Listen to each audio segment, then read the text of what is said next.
जलसे में शरीक तमाम सामीन जम्मू कश्मीर नेशनल कॉन्फ्रेंस हमारे महबूब लीडर अहमद अब्दुल्ला साहब दिया, वो पीछे नहीं रहे। फिर याद आता है हमें साल 2000 जब मेरे कई सारे साथी उस वक्त एमएलए थे, मिनिस्टर थे, असेंबली ने अंदरूनी खुद मुख्तारी का रेजोल्यूशन पास कराया, मरकज घबरा गई, नेशनल कॉन्फ्रेंस को कमजोर करने की साजिश रचाई गई, एक नई तंजीम को उस वक्त वजूद में लाया गया। उस नई तंजीम को कायम करने के लिए सबसे पहले आपके साथ का एमएलए, और मकसद यही था कि नेशनल कॉन्फ्रेंस की आवाज जो है उसको कमजोर किया जाए, कश्मीरियों की आवाज जो है उसको दबा दिया जाए।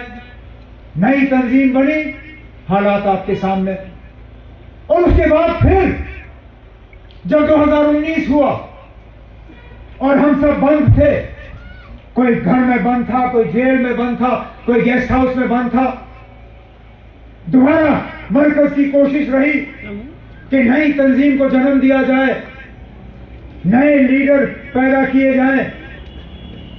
जब यहां एम्बेसडर भेजे गए, उनके साथ मुलाकात करनी थी, जब 5 स्टार होटलों में इन लोगों को दावत देना था, तो कौन आगे आगे? एक बार फिर आपके साथ का एमएलए। जब मेरी हुकूमत थी और मैं मुख्य वजीर आला था, ये मेरा इल्जाम नहीं है, उस वक्त के आर्मी जनरल जो चीफ ऑफ आर्मी स्टाफ थे, उन्होंने इंटरव्यू में कहा कि हमने यहां के नौजवानों को खरीदने के लिए टंगमर के एमएलए के हाथ पैसे दिए।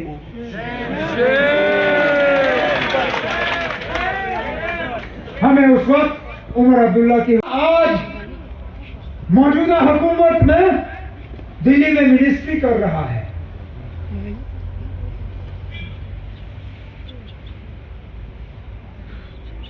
झूठ क्यों बोलेगा? कहने का मतलब मेरा ये,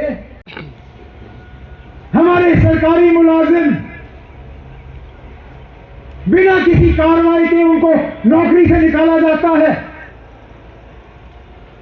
मामूली से मामूली इल्जाम के बुनियाद पे लोगों के घरों के ऊपर बुलडोजर चलाए जाते हैं।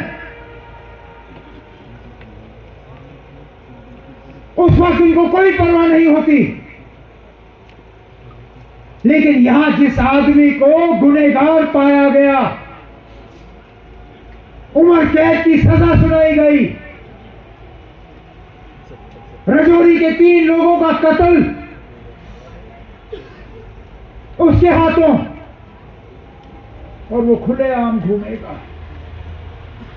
इसलिए मैं कहता हूं कि बार बार मरकज हमें ये याद दिलाती है कि हमारे खून की कोई कदर नहीं,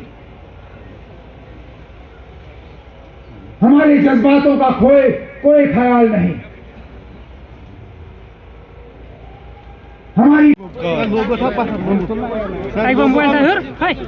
क्या पहनते हैं, किस तरह पहनते हैं, इस पे हुकूमत दखल क्यों दे? और खासकर ऐसे ऑर्डर निकाले जाते हैं जिससे कि सीधा मुसलमान जो है वो टारगेट होता है। इससे पहले जब ये कर्नाटका में होता था तो हमें कोई हैरानगी नहीं होती थी, क्योंकि उस वक्त बीजेपी की हुकूमत थी कर्नाटका में। लेकिन आज अफसोस से कहना पड़ता है कि कांग्रेस की हुकूमत में इस तरह के फैसले हों और इस तरह के ऑर्डर जारी हों, ये एक बहुत अफसोसनाक बात है। मैं कांग्रेस की जो आला कमांड है, बिलखसूस कांग्रेस के सदर और कांग्रेस के जो सीनियर लीडर हैं खड़गे साहब, उनसे, सोनिया गांधी जी से और राहुल गांधी जी से, उनसे गुजारिश करूंगा कि मेहरबानी करके कर्नाटका में ये जो ऑर्डर जारी हुआ है इस पे दोबारा सोचें और इसको वापस लेने का काम करें। उमर साहब पार्लियामेंट्री सीट के पीछे धकेला जा रहा है, क्या लग रहा है आपको, क्या मकसद हो सकता है इलेक्शन के पीछे? इसमें एक ही मकसद है ना, बीजेपी वाले लोगों का सामना नहीं कर सकते। असेंबली तो छोड़िए, बल्दियाती इलेक्शन भी अब टाल दिए गए हैं। श्रीनगर में म्यूनसिपैलिटी रही नहीं, जम्मू में भी म्यूनसिपैलिटी ख़त्म हो रही है। आहिस्ता आहिस्ता जनवरी तक आपके तमाम म्यूनसिपैलिटी ख़त्म हो जाएंगे। जनवरी में आपके पंच और सरपंच भी नहीं रहेंगे। आखिरकार जिस चीज़ के हवाले से इन्होंने दुनिया को कहा था कि हमने 3 टियर डेमोक्रेसी यहाँ कायम किया है, अब उसका एक भी टायर नहीं रहा। सीधी सी बात है, अगर बीजेपी को ये लगता कि इलेक्शन में वो कामयाबी हासिल कर सकते हैं, उन्होंने अभी तक इलेक्शन कराया होता। पार्लियामेंट्री शेयरिंग पे क्या कहेंगे आप? एक साथ लड़ेंगे या पीडीपी के साथ शेयरिंग का मामला है, सीट शेयरिंग? कोई सीट शेयरिंग की बात नहीं हो रही ना फिलहाल। मैंने जैसे कहा, इंडिया अलायंस पे जब इस पे बात होगी उस वक्त देखा जाएगा क्या फॉर्मूला इख्तियार होगा। लेकिन अभी ये जो 5 रियासत के इलेक्शन है, इनको मुकम्मल होने दीजिए, उसके बाद बात करेंगे। आर्टिकल 370 को जब खत्म किया गया है और उससे पहले मुल्क अधूरा था, अब मुल्क जो है वो जुड़ गया है, एक मुकम्मल मुल्क हो गया। क्या कहेंगे इस रिएक्शन? कुछ नहीं कहूँगा सर। कल जो आपने अपने स्पीच में भी कहा कि जो कल मेजर ने जो की आम लोगों की जो फेक इनकम में हत्या की थी, उसको कल बेल दी गई। अपने स्पीच में भी आपने कहा, तो इस पर भी बताया। मैंने स्पीच में कहा, इससे ज्यादा क्या कहना है?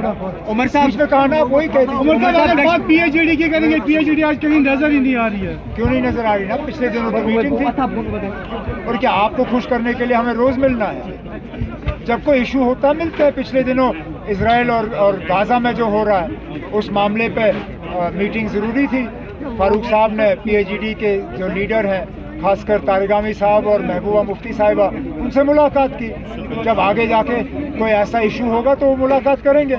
आपको खुश करने के थोड़ी ज़रूरी है। को दबाया जा रहा है।